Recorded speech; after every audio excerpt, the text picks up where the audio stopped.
So I have done a lot of obstacle races with my Garmin. This is a Forerunner 35. And it was starting to look a little, let's say, filthy.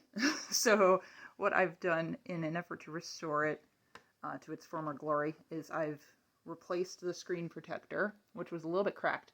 And it does get mud along the edges of here. So I used the alcohol wipe that came with the screen protector and just really kind of tried to dig into the edges and get it as clean as possible. So it's a lot cleaner than it was, but you can still see there's a tiny bit of residue, and I just think that's just going to be the way it is without some kind of professional cleaning.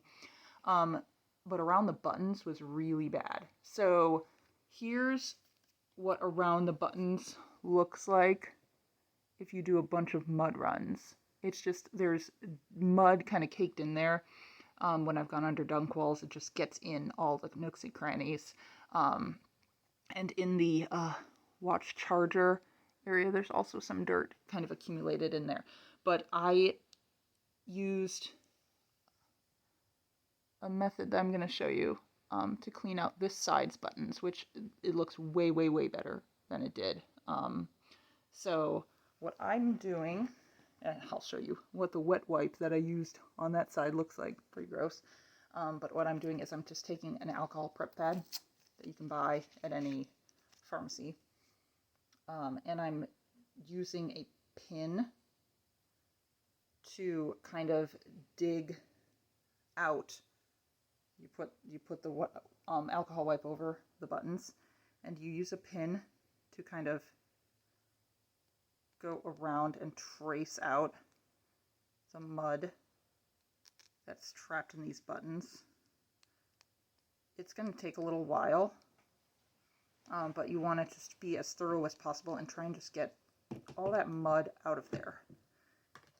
You might want to double up the wet wipe if you're really digging in there. The pin doesn't have to be extremely sharp, just sharp enough, narrow enough to get into that around the button area.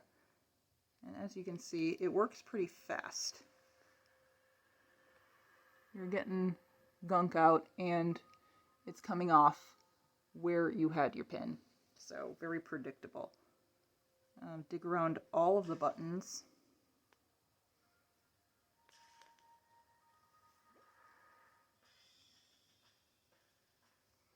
And you can also dig around the edge of the face. I do a lap around the edge just to get as much as you can out of there.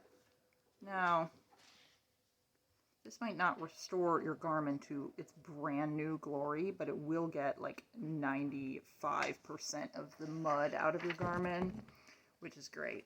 Another thing that I did to try and restore my Garmin was I changed the watch band.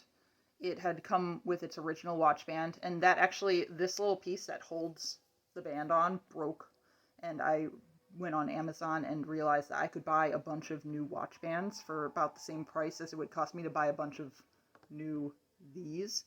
So that's what I did. I just bought new watch bands. And when you remove the old watch band, you will find in the area where you attach the band, there will be mud. So make sure you clean that out too before you attach a new band.